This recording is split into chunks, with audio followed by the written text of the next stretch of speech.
Hello and welcome to another episode of Ringside Fracas. Tonight, of course, last night was the big Usyk versus Dubois fight at Wembley. And, we did the preview pod last night and I told you we're going to react. And it's such a big event. It was such a big fight and a big result. We've got to come together and discuss it and get the roundtable. And, of course, on the roundtable, we've first got, whenever there's a big heavyweight fight, he's always there. Dapo, you got some revenge for September. How does it feel? It's a catch-22, man, because I was happy, but at the same time, I'm just like, raw, how did this guy? Anyways, yeah. Yeah, man, it was an amazing event. I had so much fun, and there's nothing like heavyweight boxing, man. Yeah, that's true, especially being there live. I went to go watch it. Me and Adam went to go watch it live. It was a spectacle. It was really fun to watch, and it's one of those things where it's gonna stay with us for quite a while. That memory of being there and watching it live. Adam, of course, we were there last night live watching it. How was it watching? One of your favorite fighters on the planet go to work. Listen, horrible undercard, but that fight made up for it and more. You know what I mean? Still just kind of replaying all of it in the back of my head. It was surreal. Very, very happy guy today. But yeah, I mean, what a performance it was, and especially when it's your favorite fighter, to see a masterclass like that, I'm sure it must have been full of elation the entire night. Chris, it went the way we thought it probably would have gone. And whenever there's a Dubois loss, you're always there front and center, watching all the clips, all the interviews, everything you can. How does it feel to be there for another Dubois loss? I mean, you know what? I'm happy I was right. It did go pretty much how I thought it'd go. A bit ended a bit sooner, but I feel for Dubois, man. Even though I wanted Usyk to win, I still kind of have a soft spot for Dubois, and we'll probably go into that later on in the pod. Pause. Crazy, but yeah. I mean, it was a fun night. I think. My experience of being there in Wembley, I came a bit late, so I missed the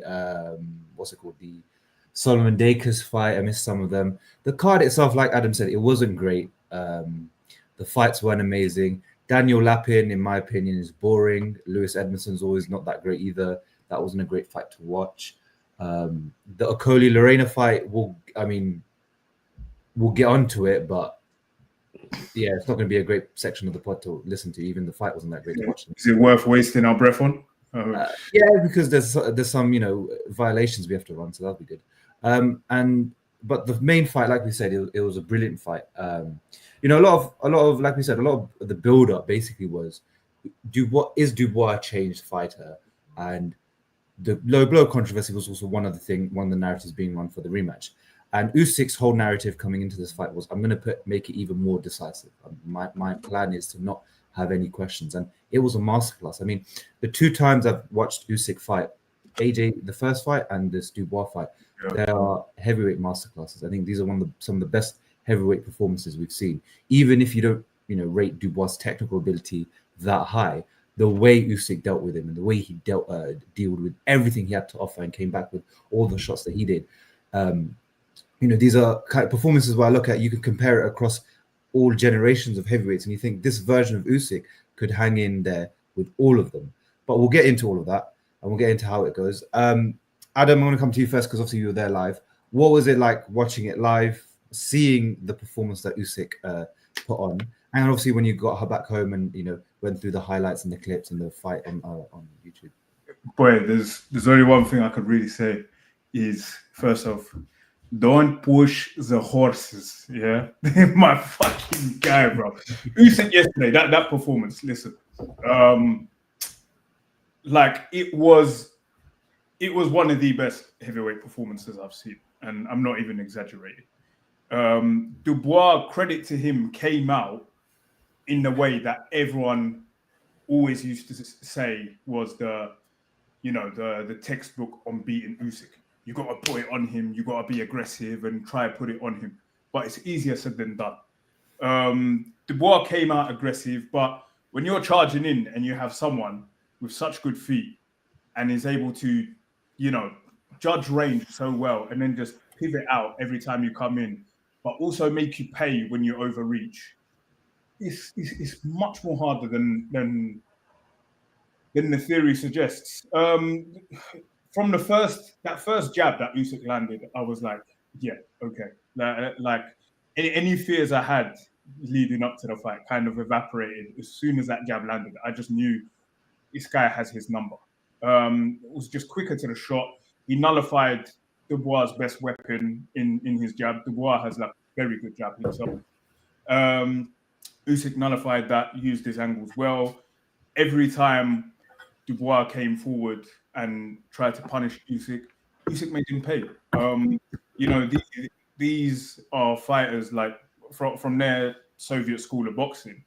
They learn how to punch going backwards as well as going forwards. They're able to throw punches from all angles, and we saw that last night. And I mean, the other thing, going back to our prediction episode yesterday, where I said Usyk has regressed, and Chris has been kind of saying like, how could you say that?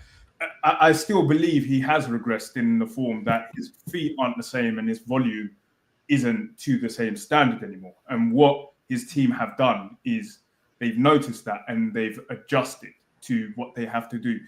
If your feet aren't as fast and you're not as fleet-footed as anymore, you could plant your feet a bit more. And Usyk technically is so much better than all of these boxers in the heavyweight division that he can make that small sacrifice in fleet-footedness and speed for power, what he's been doing with how he's planting his feet more, and still be able to be successful. And we saw that yesterday. He was planting his feet a lot more, putting so much more venom beyond his shots. And we kind of seen this stylistic adjustment from Usyk, not just last night, but we've seen it against Fury as well. Where he was the guy pushing the pace. He was planting his feet a lot more. And, that overhand swinging left that he landed on Fury was really the punch that ended last night. So overall, in terms of how he dealt with Dubois' game plan, how they've adjusted to him losing a few, attribute skills in his speed and whatnot. Everything is perfect. It's clear as day that it's a phenomenal fighter, but he also has a great team around him that, study the game and he has great advice around him. And even leading up to the fight, I even made a comment, like I was watching like his strength and conditioning coach, some of the training that Usyk was doing. You could tell these guys were coming for a knockout. They're trying to make him a bit more explosive, and put a lot more venom in his shots. And we kind of saw it yesterday. I mean, Dubois hasn't got the best whiskers in the heavyweight division, I don't think, but Usyk hurt him, and those shots could have hurt the majority of the fighters in the heavyweight division. And just to conclude this up, because I've rambled on for a bit. What you saw yesterday from Usyk, you just think this guy could hang with all of the fighters in all of the previous generations. He is just that good. He could fight going backwards and make you pay. He could fight going forwards, applying pressure.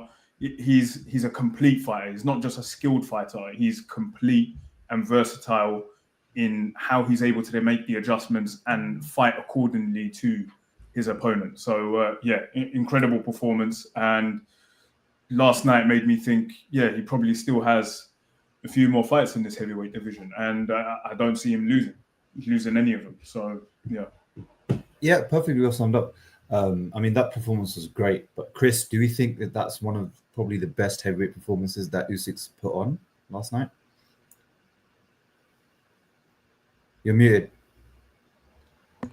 So yes, I think in terms of the best performance, it's hard to say, and I think the main reason for that is because there's so many metrics in which you can look at it, and in terms of what's a better performance. You can look at AJ1 and just see absolute domination, a technical domination of a top tier elite heavyweight. Or you can look at the Fury, especially like even Fury 2, 3, 1 or 2, take your pick. Demolition of what people were naming, the best heavyweight to ever exist at one point. And then you can look at the Dubois fights, both the first and the second, and just look at how he's taken out a former cruiserweight, has managed to take out one of the most devastating punchers in the division. For me personally, I feel like I wouldn't say it's his best performance, and that's not down to him. I think that's mostly down to the fact that Dubois just didn't survive long enough. But I think it's his most dominant performance in terms from start to finish. I personally, I know a lot of people, a lot of different pundits had opinions about how well Dubois was doing. I personally felt like Usyk was in control. The thing is, it's boxing, so he's gonna get hit. He's gonna get caught with a couple shots. That's normal. That's part of training. Anyone could hit Usyk, but it's about the most significant shots. It's about gritting your teeth when times get tough and times get hard, and he just manages to show all of that. He takes a punch well, he throws a punch well, he moves well, he does everything perfectly, pretty much. And like Adam said, any era, I think he's holding his own against any heavyweight. I know people like to say, this person's better than him, that person's better than him. I think one of the main ones I hear is Lennox would wipe the floor with him. But I'm not so convinced, personally, based on what I've seen of Usyk. And we've seen Lennox Lewis lose to fighters that couldn't, tie Usyk's shoelaces, man. So, yeah, I think for me, it's his heavyweight career is one of the most dominant in history. And yeah, man, he's just an all-time great fighter.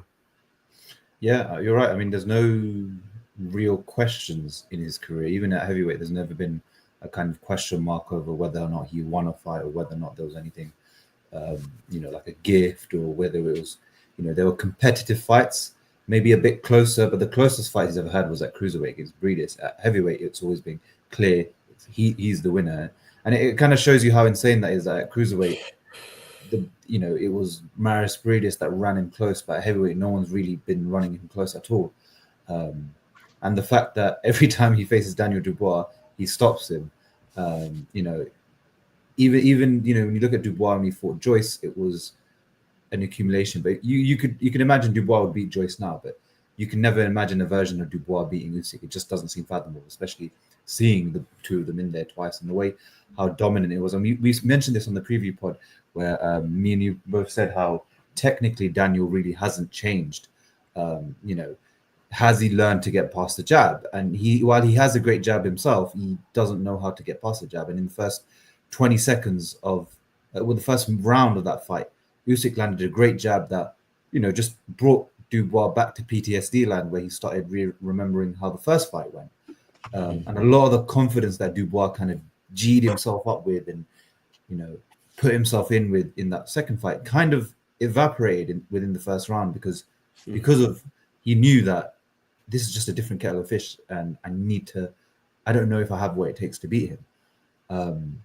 And one thing I mentioned yesterday on the pod was also the way in the preview, in the build-up and whatnot, any reporter that went up to him and questioned about the first fight, what did you learn, what was surprised, and he was just cancelling that. I said it might be a good thing mentally, because you don't want to admit that you got beaten, and you want to be like, okay, that was a bad night or whatever it was. But technically, you do need to look at what happened in the first fight. You do need to look at where did I go wrong as well. Your coaches can't be the only people looking at where things went wrong.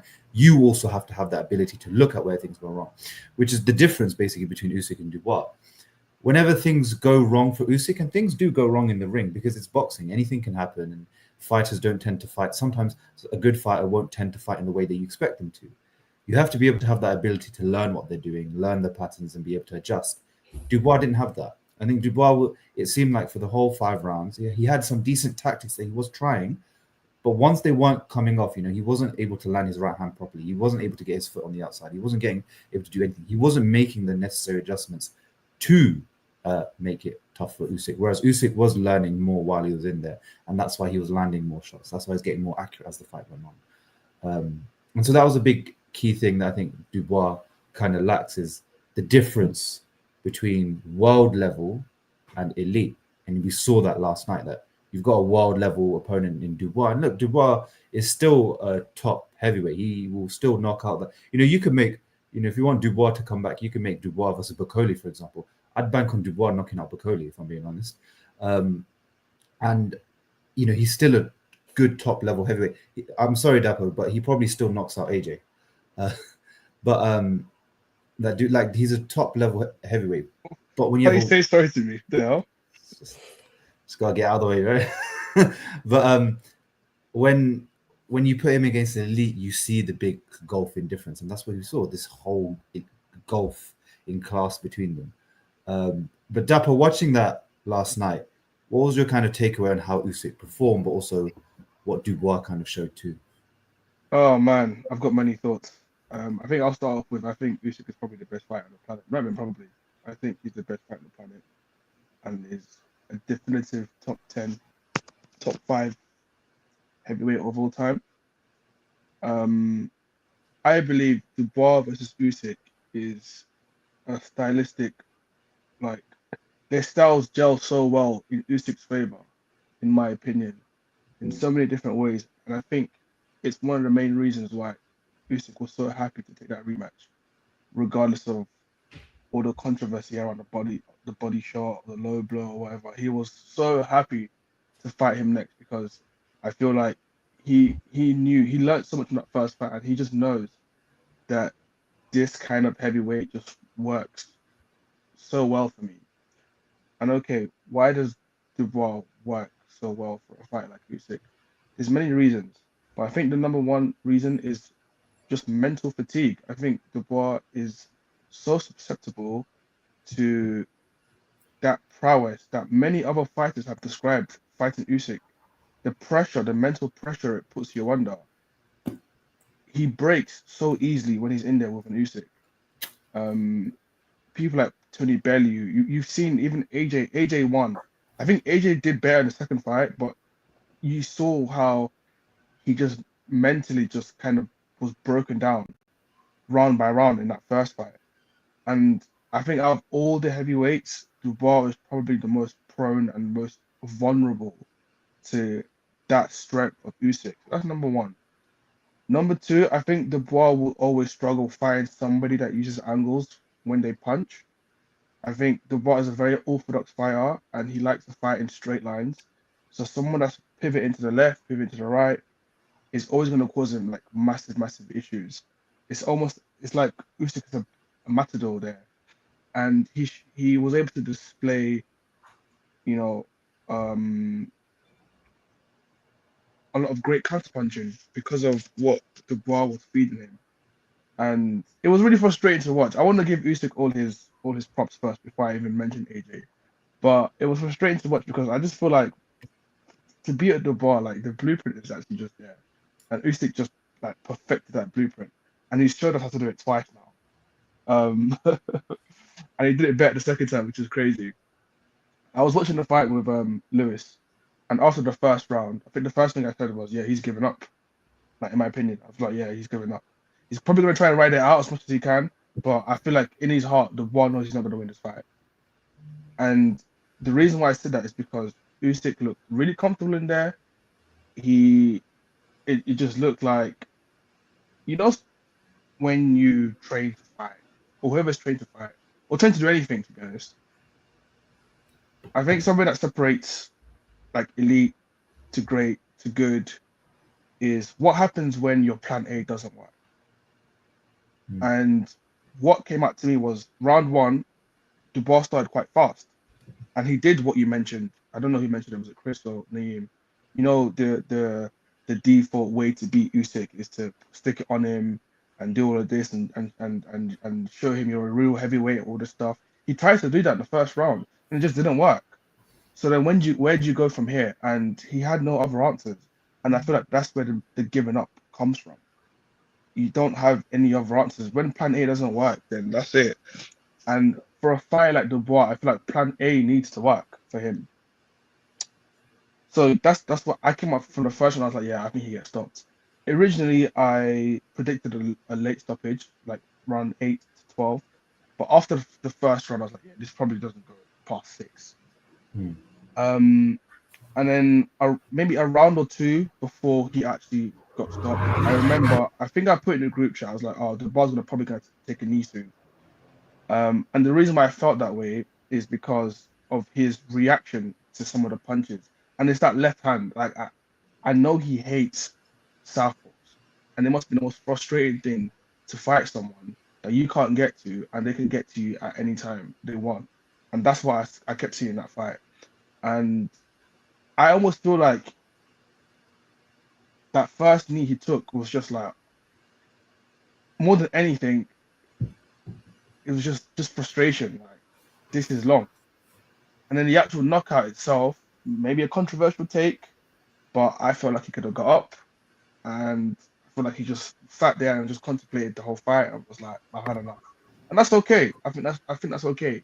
Instead of getting up and taking more punishment, I think he accepted that this is not a fight for him. Because he got up and he just walks his corner. Like, he didn't get up, he wasn't dizzy, he got up, he wasn't groggy, he got up and he just walked his corner. So I just think Usyk, Dubois, I just feel like stylistically it's a nightmare for him. But now back to Usyk, I feel like that was an amazing performance. I think in terms of him slowing down, I think, yeah, he has slowed down. But when I think about it, he's never looked as agile or athletic as he once did, like as he did in cruiserweight. So I think that's a given. I think he has to slow down because he's put on so much more weight to fight at heavyweight. So I don't know if that's really going to be something that's going to affect him against like some other matchups. And I find it really, really difficult to think about anyone that can beat him right now. So I don't know how much the slowing down will actually affect his chances of winning in this division, just because he's so ahead of everyone technically, and even some attributes that you would think somebody coming up would be giving up. Let's say, like, okay, your chin, for example, right? A smaller man should be more vulnerable to heavyweight punches, but that's not the case. He's got a better chin than a lot of these guys, which is crazy to me. He's got a better chin than a lot of these guys, and then his footwork as well. Yeah, maybe it's a bit slow, but it's still faster than everyone else's. So yeah, man, I just feel like Usyk has completed boxing like 3 times now, undisputed at cruiserweight and undisputed twice at heavyweight. There's not much more to prove, and he's just lapping guys at this moment now. He's truly lapping people. I personally don't want to see this. I don't know if we're gonna get to this, but I don't want to see a third Fury fight personally. I think it's more fun matchups, but overall, I think it was a great performance. Was it his best performance at heavyweight? I think it was a definitive performance, and he's had a few of his performances. I think AJ1 was definitive, and I think Fury 1 was definitive because that's the most sort of trouble he's been at heavyweight, the uppercut that was landed, and he was able to get through that and still win. And even though it was a split decision, that was clearly a UD, clearly. So yeah, I think he's had a few definitive wins at heavyweight, and man, what a fighter, man! I feel like I'm so happy for people that are genuine Usyk fans from the start, people that have been riding with him from the start, because this is the kind of fighter you want to root for. Like, if you're an Usyk fan, you shouldn't really have much anxiety going into his fights because he does everything so well. I can't think of anything to complain about when it comes to this guy. But yeah, that's my rambling done, man. Perfectly said. And I like the point where you said about Dubois, because that brings me on to my next topic about Dubois could have got up. The big question, I think, that will walk around, because especially with Dubois, and again, we mentioned this in the preview pod, that once you quit, and if you do it twice especially, it's a question mark that will always come up in your career, whether or not you quit in a certain situation or you're going to quit again, because once you open the door, it's always likely that you're going to open it again and again when pushed towards it. Did Daniel Dubois quit when he got dropped by Usyk for the second time? Chris, I know you're a big expert on Daniel Dubois quitting, so I'm going to come to you first. What's your take on it? All right, before I elaborate, the short answer The short answer is he quit. He quit. Now, we can look at quitting as positive or negative, depending on the situation, circumstances. Sometimes it takes a lot of courage to be able to quit. Sometimes it doesn't. It's all circumstantial. Um, so with Daniel Dubois, right?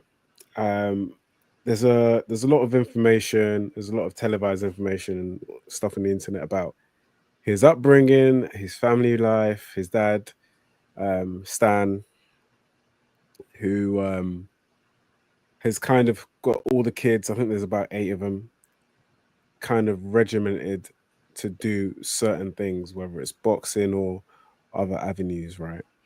They've all been homeschooled, and that might play a part in the way Daniel Dubois is like socially awkward and whatnot. But the main thing that I'm getting at is I almost feel like his dad is almost living out his dreams through Daniel. And the reason that's important is because when the going gets tough, you have to remember you're in the biggest fight you'll ever have in your career. This is for the undisputed heavyweight championship of the world. There's no greater prize than that in boxing, just nothing bigger. And within you, if you're passionate about boxing, if you're passionate about your career, if you're passionate about really being at the pinnacle of the sport, you will do everything in your power to get up if you can get up. Now, the issue is Daniel took a big punch. Do you know what I mean? It was a heavy punch. It was a heavy punch. And it hurt him, it knocked him down. Yeah, I completely understand that. But he had his mind set, he had his wits about him. He wasn't unconscious. He didn't look particularly concussed. He knew to look to his corner, and most importantly, he got up after the fight was waved off. Now, if I'm looking at a lot of the other guys in the division, if I'm comparing them to your Tyson Furies, your Anthony Joshua's, your Deontay Wilders, every single one of those guys is going to get up from that punch if they're in that same position. Every single one of those guys. And I think that's because they have, to them, the heavyweight championship, the undisputed title, means a lot more to them than to Daniel. I don't think Daniel really understands what it is. I really don't. I'm not sure he completely understands the magnitude of it. And so when the I've got a going gets question, Chris. tough, sorry? Sorry to interrupt you. I've got a question for you. Yeah. So what would you say to someone? I'm just playing devil's advocate here. Yeah. Right? Because we have seen Daniel come through some adversity, right?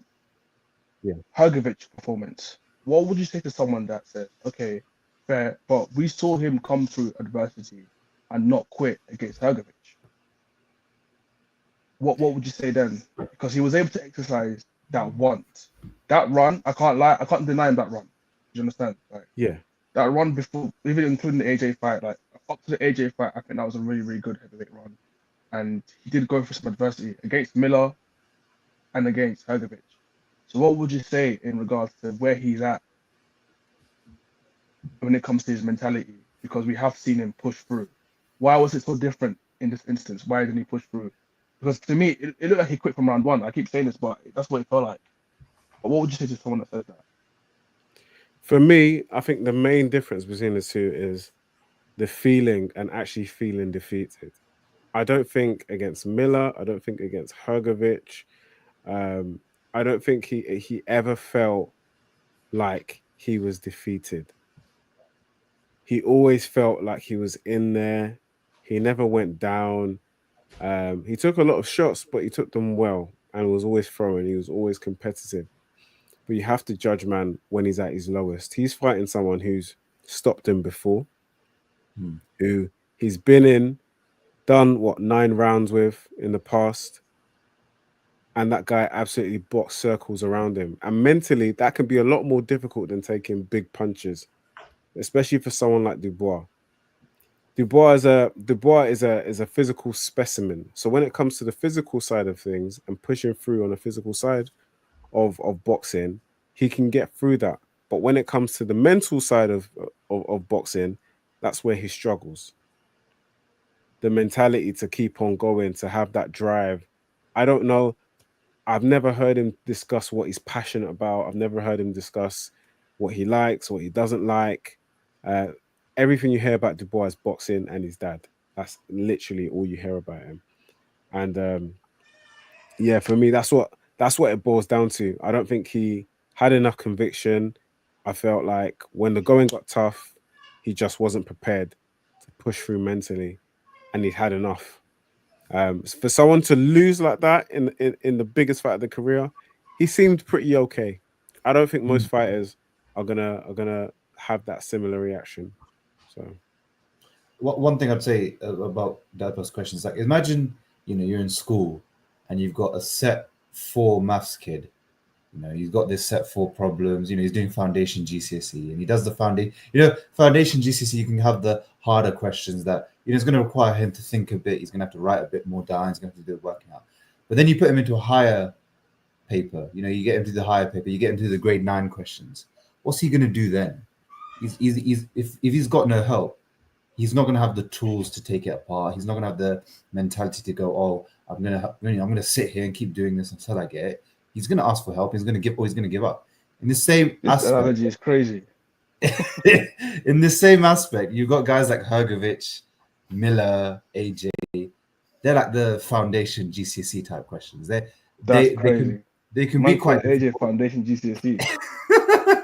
Let's be real. I don't think he even passed it. But anyway, but let's say he's having some success against them. He's able to see the issues in front of him. He's able to come through it because they're not as complex, right? Let's be real. Comparatively, Miller, Hrgović, and Joshua, especially AJ, the way he fought in that. Terrible. And they're not defensively sound. He was landing. He was having some success. So he's able to come through those. Usyk, it's like nothing's coming off. One of my biggest, everyone's, when it comes to solving problems, we've always got that one technique that helps us start the problem. With Dubois, it's always the jab. The jab is actually one of his best weapons that he's got because it helps him set up the right hand. He struggles to land the jab against Usyk. It's very hard for him to land. And I was watching the fight as well. His footwork was decent in terms of when he's going in and out of range. When he's close and he wants to land, he's not doing the front foot battle with him. So if you're not using your jab to land the front foot outside of Usyk's lead foot, then you're not going to get the right hand off and you're not going to get anything off. And he's not using his lead hand properly. So the problem becomes magnified. And then you wonder, well, at least in boxing, it's not like maths where if you don't have the tools, you can't work out. You do have some tools that will help you, even against the most complex problems. The problem is, if like an Usyk, if it's way too complex, Dubois will just end up being defeated and shuts down. And he's done that multiple times. I mean, when I was watching the fight and I was kind of breaking it down, the lead foot battles were one of the biggest battles that it's a typical battle that you have between a southpaw and an orthodox, and he wasn't winning it. Every time Usyk was landing his left hand, where was his lead foot? Outside of Dubois. But where was Dubois whenever he tried to throw his right hand? On the inside. And the one time Usyk landed the left hook that knocked him out was because Dubois was square. Dubois was caught square, straight on the chin, and he was down, and that was it. He was out from there. There's loads of ways you can battle complex issues. Dubois shows that when it gets too complex, he can't come back in a fight. It's hard to come back in a fight. Even if you look at Hrgović, he did make a comeback, but we all even were watching that fight together, and Dubois was landing, even from round 1, he was landing some shots. Hrgović was landing more shots. But it wasn't like Dubois was out of it. It was very competitive, but Hrgović looked like he was just winning. He was building more and more, and then Hrgović just flatlined in terms of his. I think Hrgović lost the physicality back as well. He did, yeah. Hrgović didn't. It seemed like Hrgović didn't train for beyond 5 rounds because after that it just tanked, and Dubois was just landing until the referee, until the doctor called it quits because of the cuts on both of his eyes.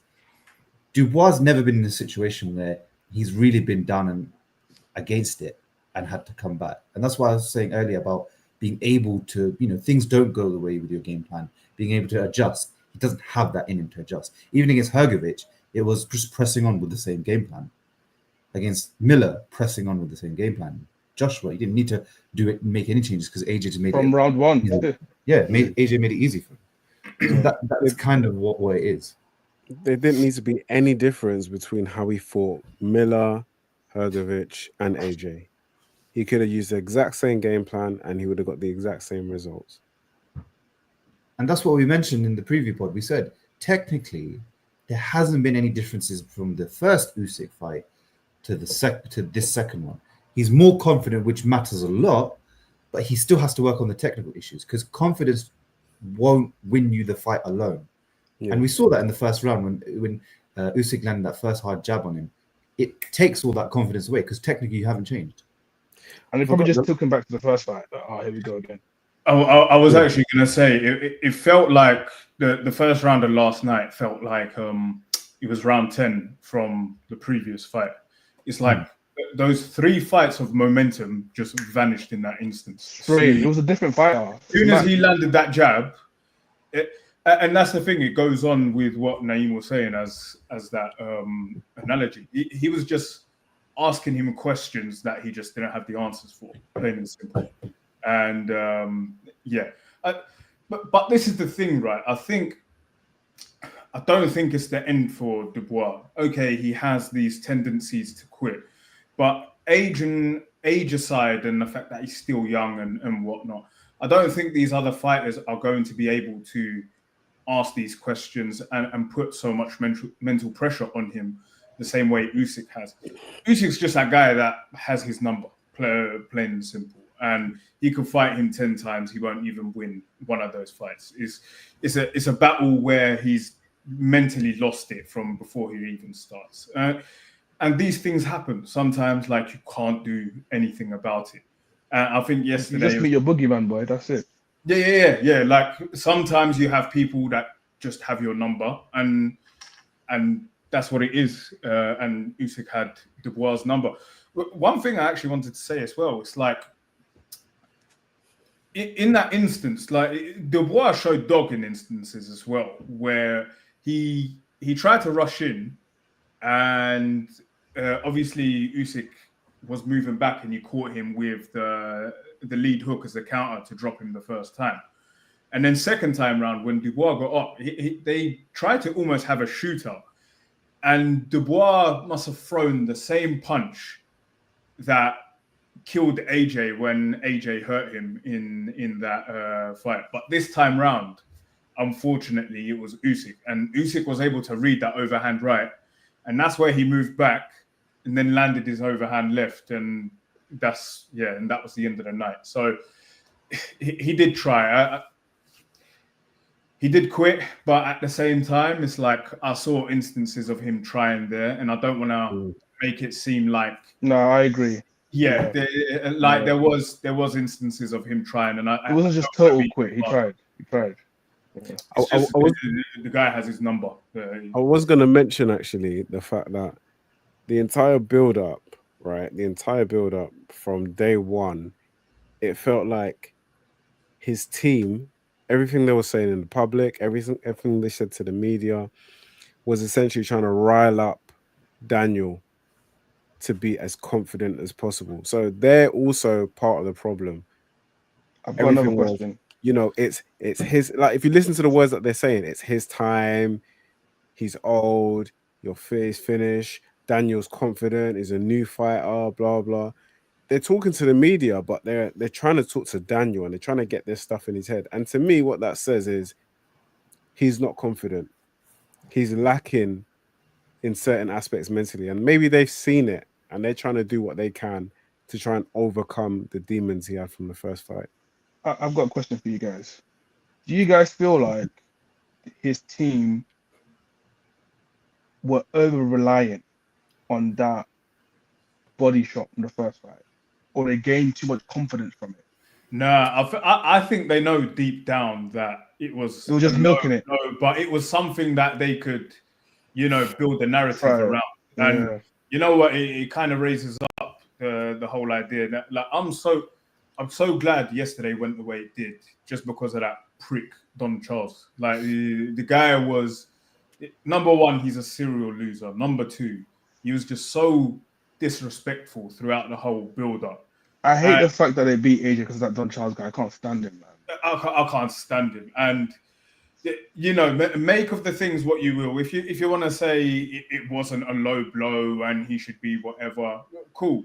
But when you start bringing in a guy's character and his religion into play, and yeah, that was weird. You start saying things like, "You're not a Christian man. A Christian man wouldn't lie and cheat and rob in that way." I think one of the reasons why Usyk potentially started so strong from round one was because there was a bit of, you know, vim against the opposing team. I think Dubois is probably the fighter Usyk has liked the least from the way he entered.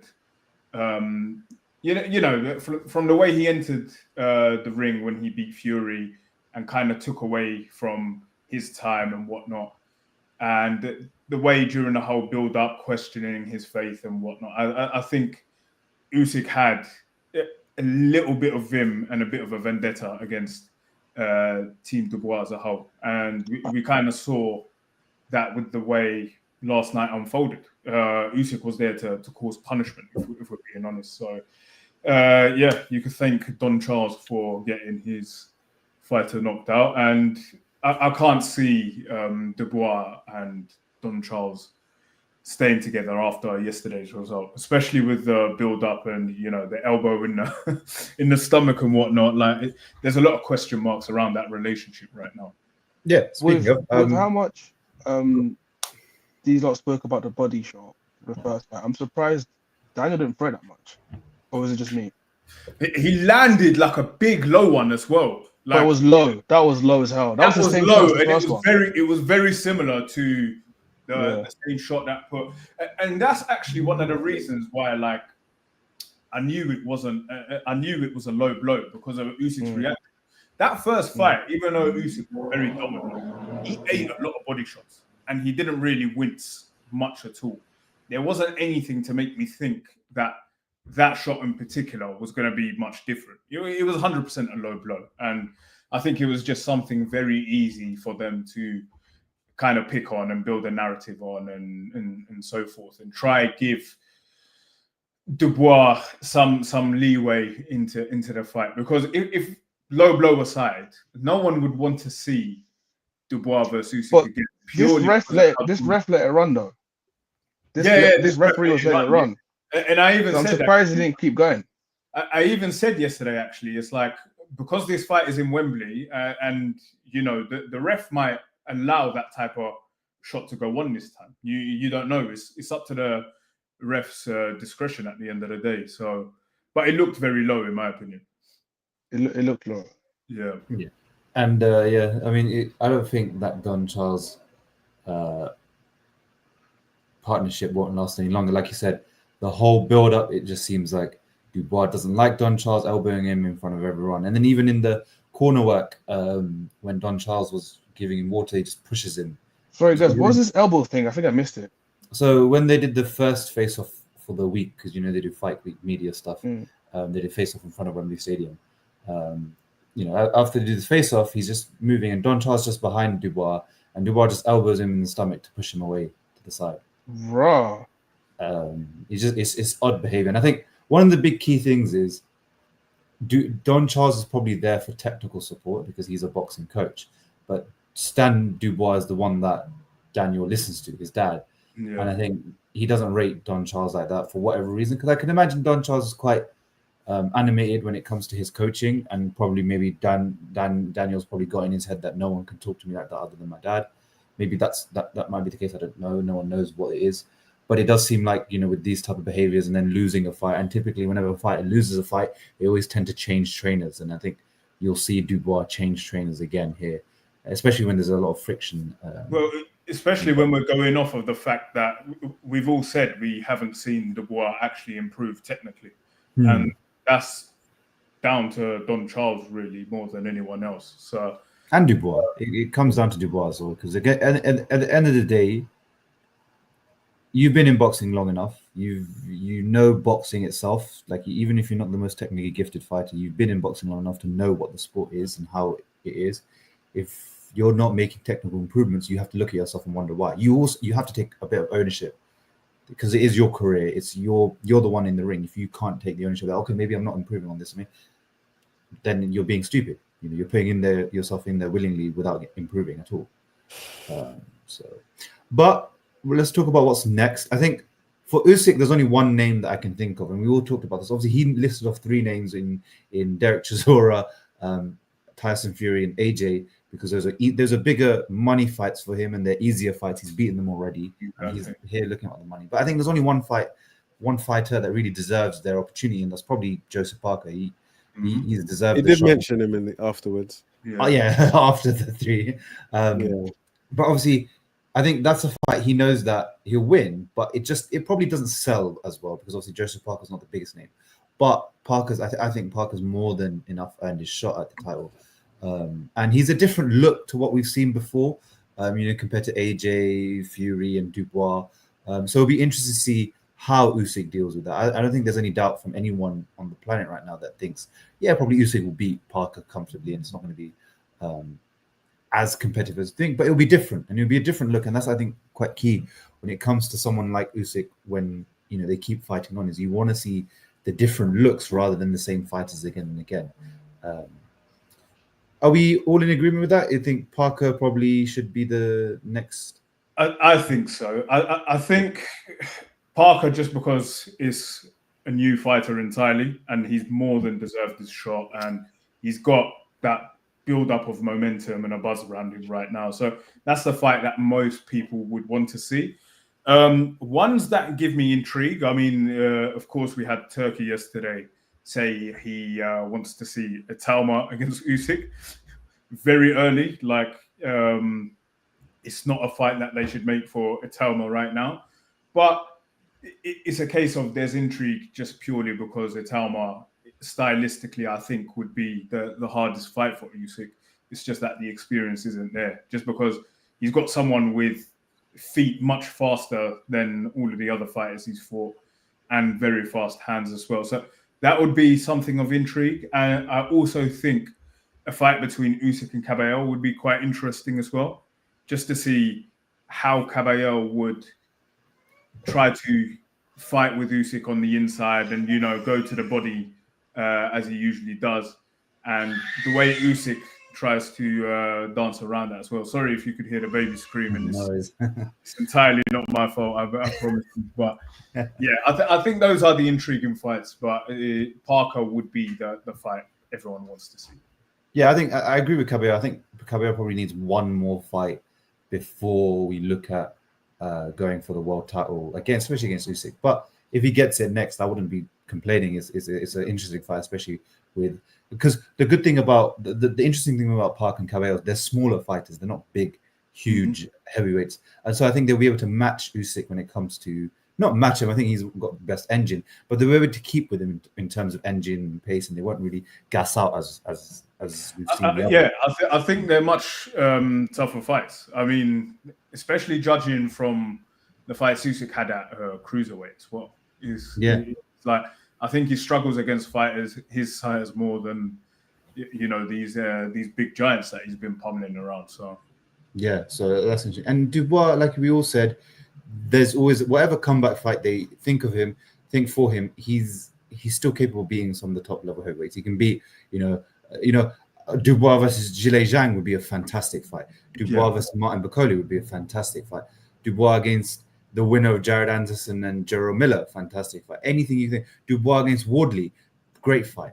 Anything you could think of, or Dubois versus Adelaide, any fight you could think of would be a fun fight for Dubois, and there's still more to get through. It's just he needs to sort out what's going on at home in the camp. But yeah, that was a fantastic fight. It's good we rounded that up in 50 minutes. Morant said Dubois had success against everyone minus Usyk. Even against Joyce, he landed blows. Just that Usyk has his number. And Maverick has said a lot of things. I'm not going to say a lot of them, but he said that Dubois quit again and that Usyk is the GOAT. I'm not saying the other ones because I'm glad you skipped over that one. Skip over the next one as well. Yeah, I had to skip that one, boy. Crazy. Even mad in them comments. But just quickly to touch, obviously, on the undercard, like I said, there was Daniel Lapin. Again, boring fighter, 6'5" for no reason. He can't punch through a paper bag. You also had surprising, you think, because it's like he's like Usyk's protege. It's like the guy is with him 24/7 in camp, but maybe Wait, I just showed you. Sometimes people just born with this stuff, man. maybe you can't teach it. maybe he needs to go up in weight. no, but also I have this theory that whenever you have a great athlete, whenever they try to make a protege, they're not good coaches. Yeah, of course. That's a very applicable theory, just because if something comes so easy to someone, you shouldn't be the person trying to teach that, just because the way it comes to you is completely different to how someone else is going to learn that. So that's a very valid point. I don't know. I'm thinking if I'm trying to make an excuse for the guy, because he's so big at 175, maybe he's severely weight trained. I don't know. And maybe going up to cruiser might serve him better. I mean, he's 6'6" at 175. I don't understand.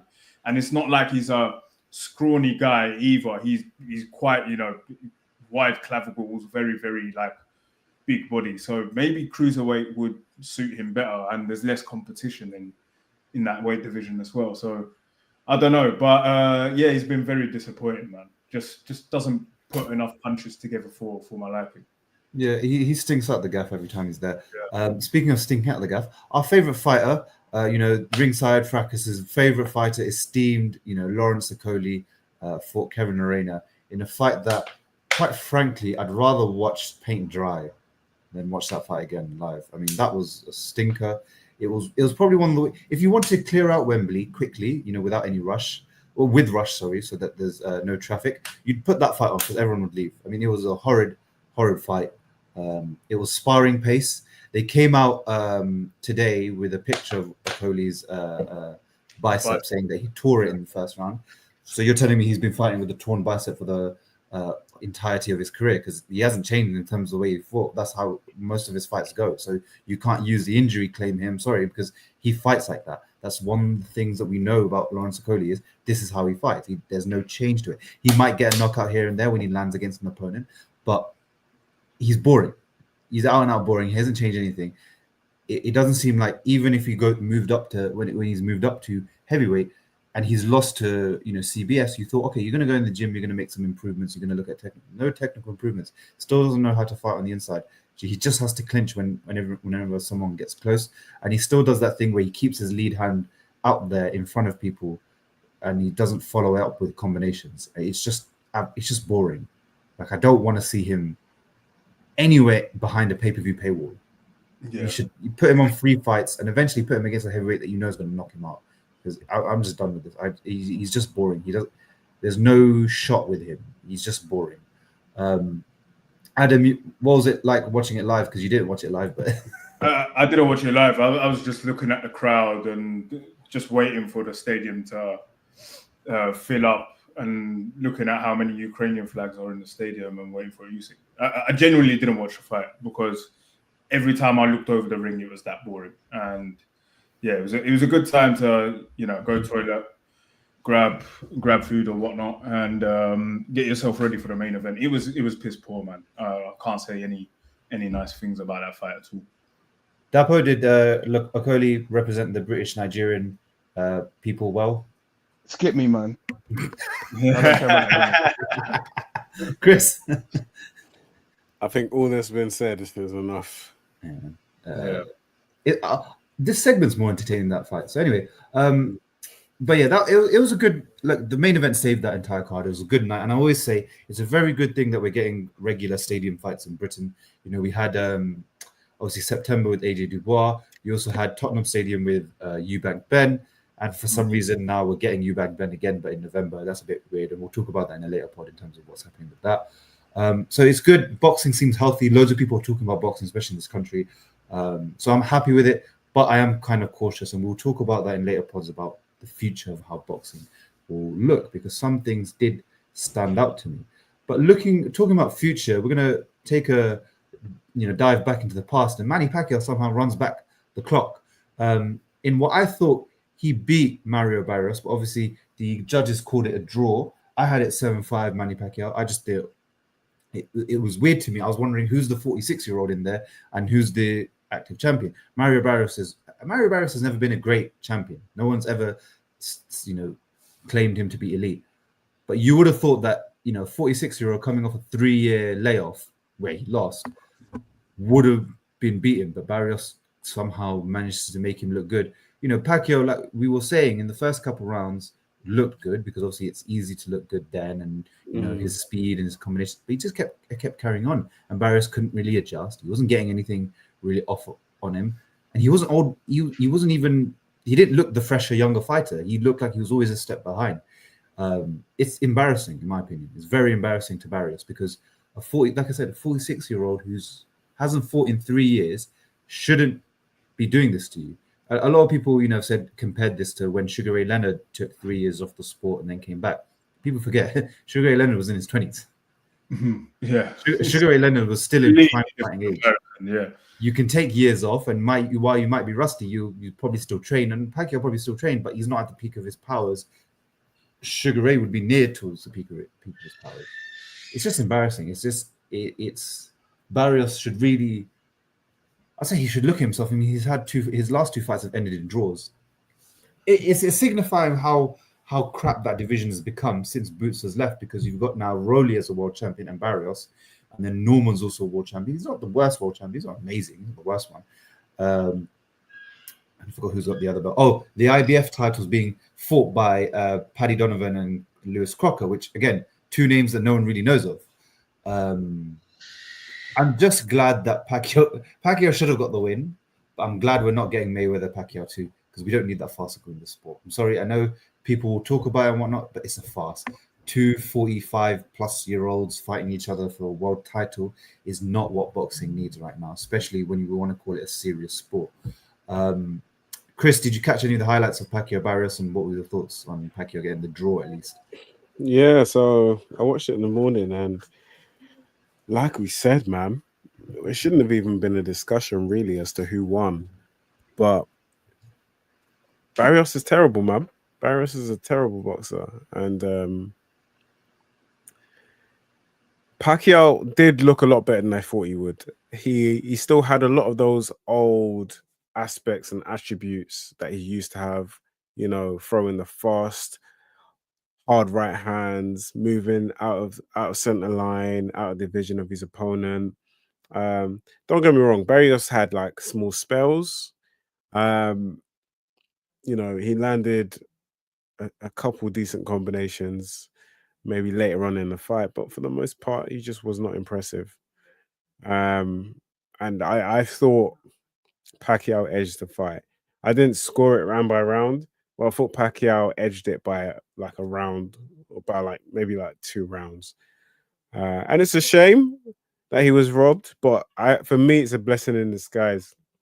The only thing I didn't like was in the post-fight conference, he alluded to being back, which I don't really want to see, because you don't want to see a legend, a boxing legend like that go outside against, a really tough opponent. Barrios is probably the easiest that he'd go against. So for me, I think he should just call it there.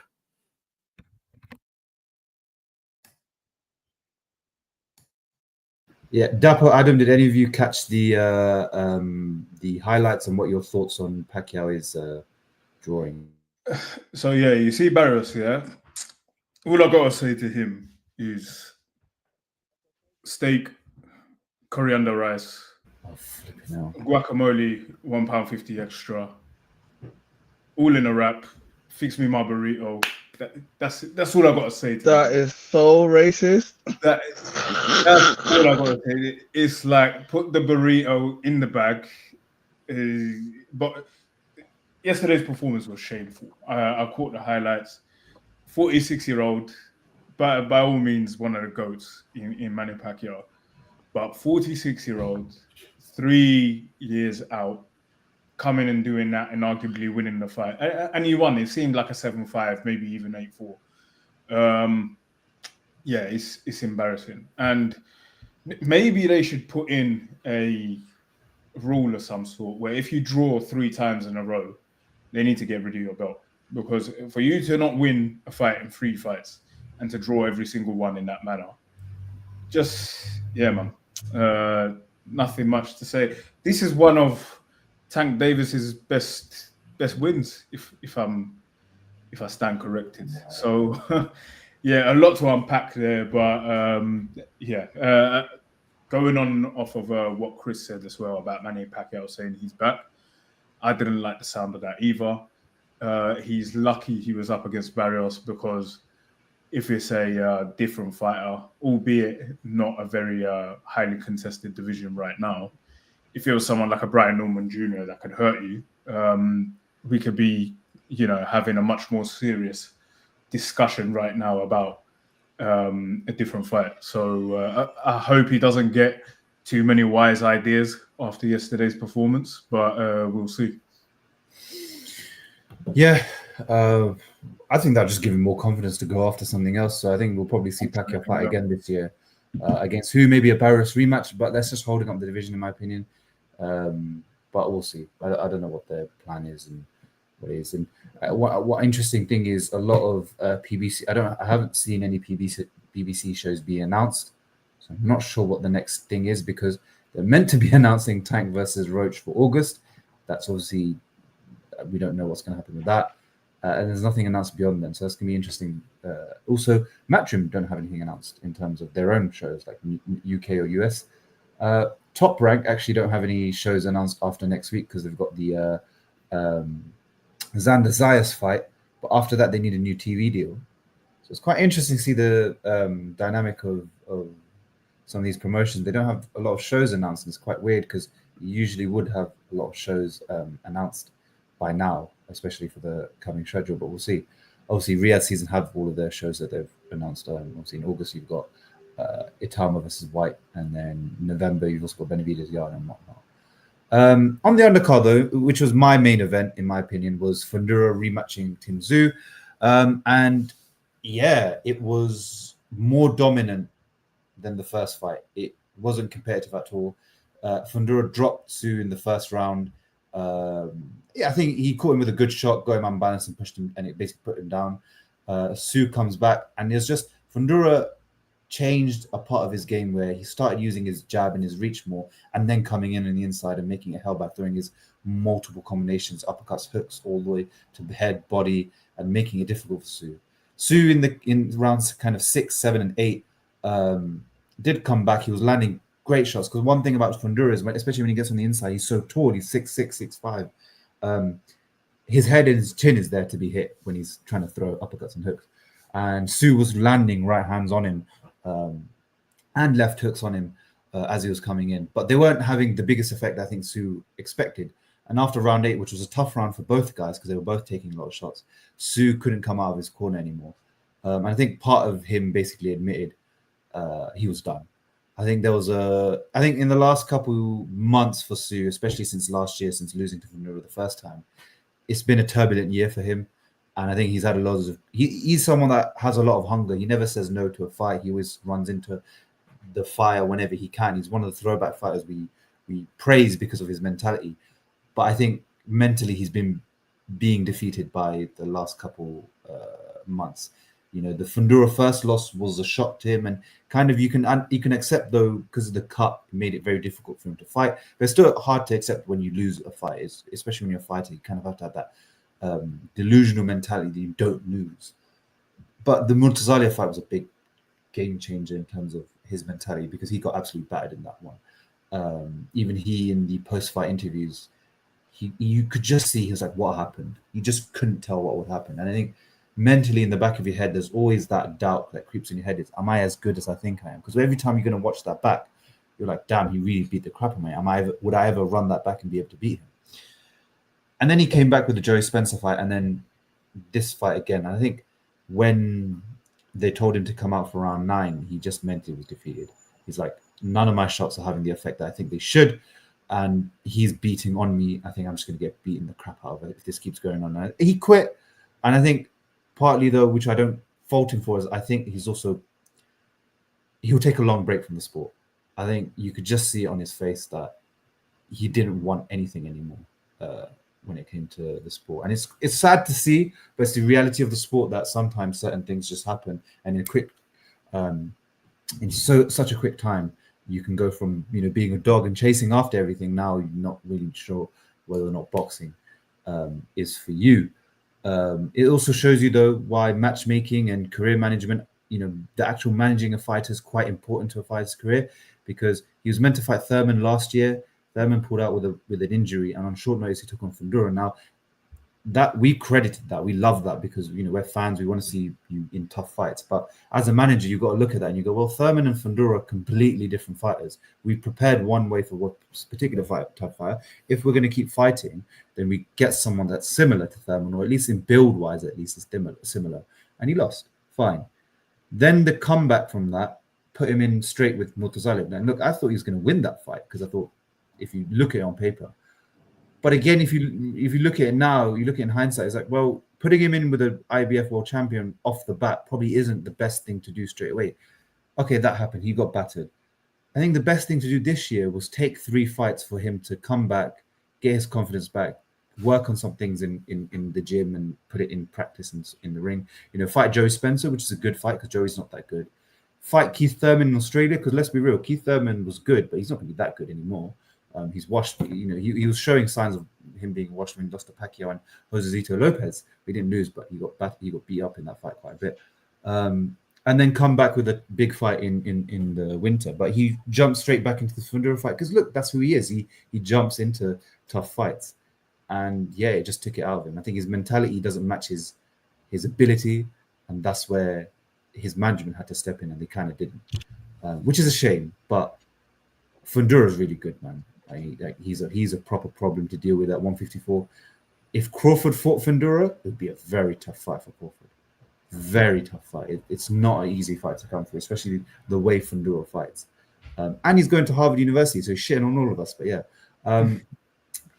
but it was a fantastic performance. Chris, what's your thoughts on Fundora? Basically, seemingly, in my opinion, probably retiring Zoo. Yeah, so I think in the pod we did yesterday, I did predict. I thought the fight would go I thought it'd be a Fundora stoppage. It's a bit sad to see it go like that. Watching Sue, one thing I noticed that he's very upright. He was very, very upright for a guy who's fighting such a tall opponent. You'd think he'd drop his level to make himself a bit harder to hit, but he stood in front of him like he was fighting someone his own height, and it just really confused me. I don't see, like, obviously he's a seasoned pro, he's got family legacy of boxing, but I just don't see a reality where you don't try and use the advantage that you have of being the shorter fighter, and that's when you're in the inside, staying low, being hard to hit, and working the body, mixing it up with overhands up top. And I just didn't get why he did that. He'd stand straight as a board, put his hands up. There was so little head movement from him.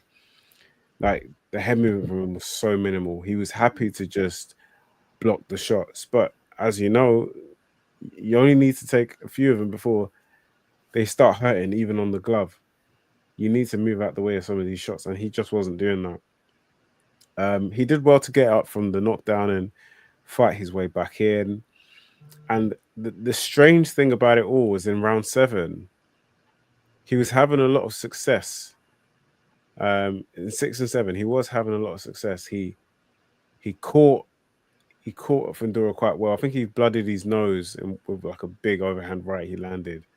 And Fundora was getting a bit sloppy and carried away, I felt. We haven't gone in. I've not seen anything about the exact reason why the stoppage occurred. I thought he was still in it, to be honest with you. He was losing the fight, but I thought he was more than in it. Like, if you told me in a different reality that Sue managed to to drop or stop Fundora in the final round, it wouldn't have surprised me the way the fight was going. It was becoming a lot more even.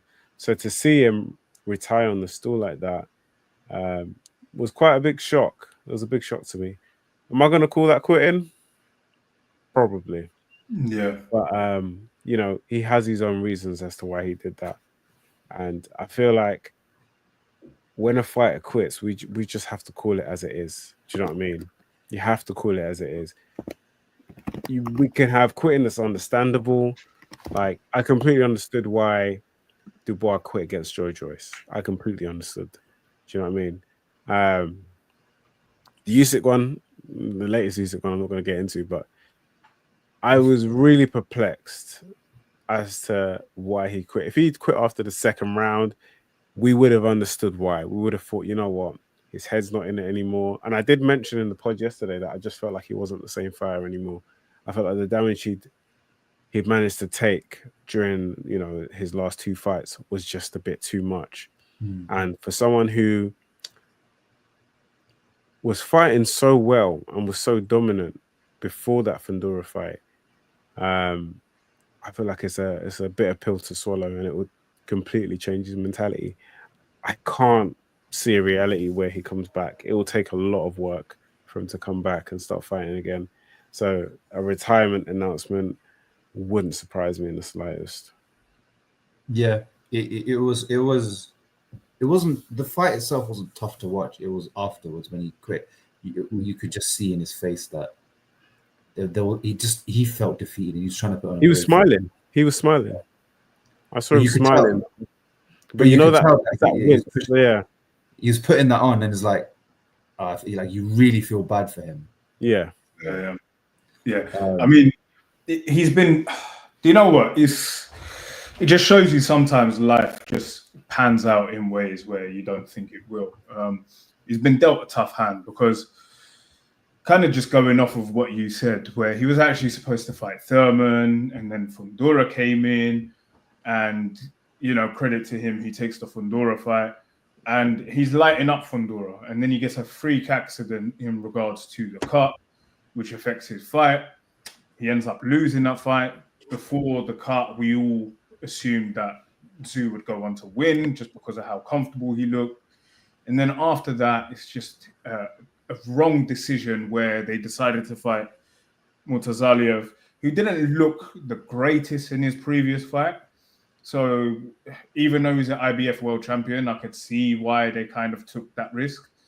And he ends up just getting absolutely destroyed in a manner where we all knew, we kind of all knew after that fight, Tszyu is in a very tough place here mentally, because those type of beatdowns change career trajectories all of the time. And even though he did have that one tune-up fight, it's kind of like what Naeem said, where they really should have tried to build him up a bit more, get that Thurman fight again.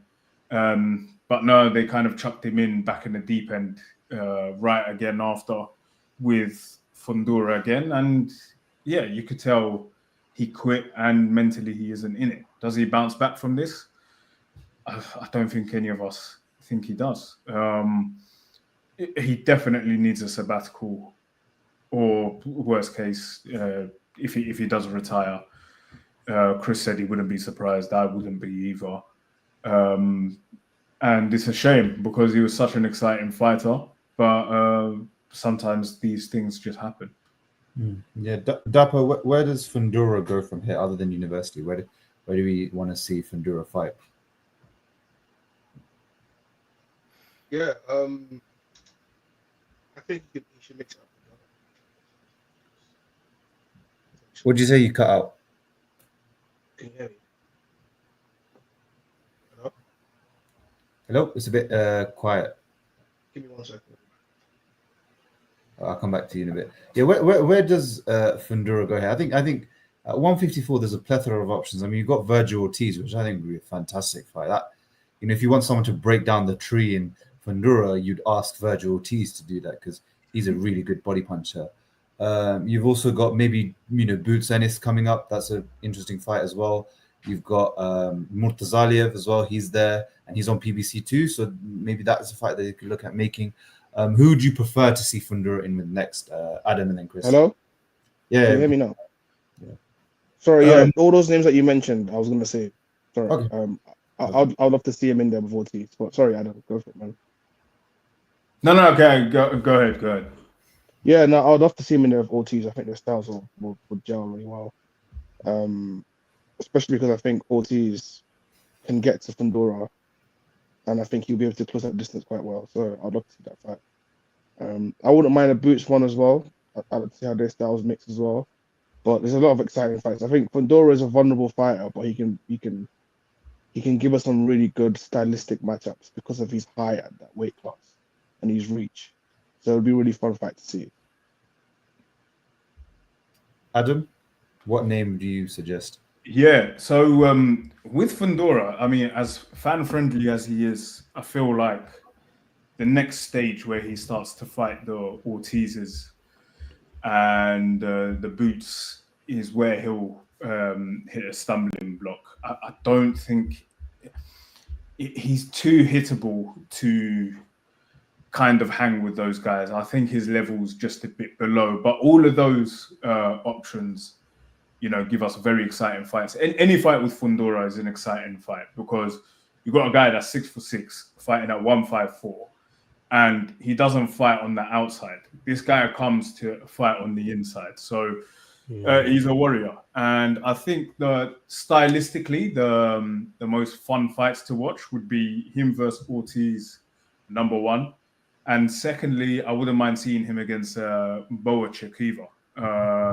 Them two having a fight together, just going to war would be absolute carnage. And I think those two fights would be the most entertaining for me. Chris, what name would you suggest? It's only one name. Errol, the Truth, Spence. He needs to do 20 press-ups before he can start fighting again, bro. Yeah, honestly, Errol, the Truth, Spence versus Sebastian Fundora. Make it happen. He bottled it the first time. Let's make it happen. You know what? Apart from retired fighters, I think Boachek could be a good name, and Virgil Ortiz also. I'd like to see. Would have been interesting to see Crawford versus Fundora, but I think that's gone now. I think after this Canelo fight, Crawford is done with the sport for me personally. So I think Boachek would be a great fight. I just love how heavy-handed he is, and how much power he puts into his shots. And I feel like that could be a real stumbling block for someone like Fundora. There'll be a lot of action. I think defensively, both aren't the best, but I think from an offensive output perspective, I think it'll be a great watch. Jamal Charlo's a shot as well. Yeah, Charlo's a shot. Yeah, Charlo's a shot. If he makes a comeback after the Canelo, like if he can make a comeback, that would be a good fight. Especially putting him in with Virgil. Like if you want to make Virgil Ortiz a star in Texas, you do Ortiz versus Charlo, because that would sell in Texas. Because Ortiz is a name and Charlo's a name there. So that would be a huge fight. It'd be big, very big. But yeah, look, that was a great night of fights. Very action-packed, loads of fights. Obviously, you had Bam Rodriguez as well unify the division and won in the 10th round. Bam is Bam. Not much to go on. He's one of the best fighters on the planet. His footwork is second to none. His offensive abilities are just insane. And now he's got obviously the undisputed fight now to look forward to in November on the Benavidez Yard card, which obviously we'll preview in the next few months. So make sure to like and subscribe if you're watching on YouTube. If you're not watching on YouTube, head over to YouTube and type in Ringside Fracas and make sure to like and subscribe the video. Share it to anyone that you know has watched Usyk Dubois and would like to, would love this content and love to, go into all things Usyk Dubois and also Pacquiao Barrios and Fundora Zoo. Let us know your thoughts in the comments about anything that you want us to discuss in the next week's podcast or anything you want to see in videos, and we'll get that out as well. Make sure to follow us on Instagram at Ringside Fracas and also on Twitter at Ringside Fracas, and you can interact with us there and give us your thoughts, your comments, and we'll always make sure to highlight those things, because as I've always said, this is a community we're trying to build. We're always trying to improve the fans' experience of boxing and trying to come together and talk about the sport that we love the most. So please join us in the next one, and we'll see you there. Take care. Take care, everyone. Thank you.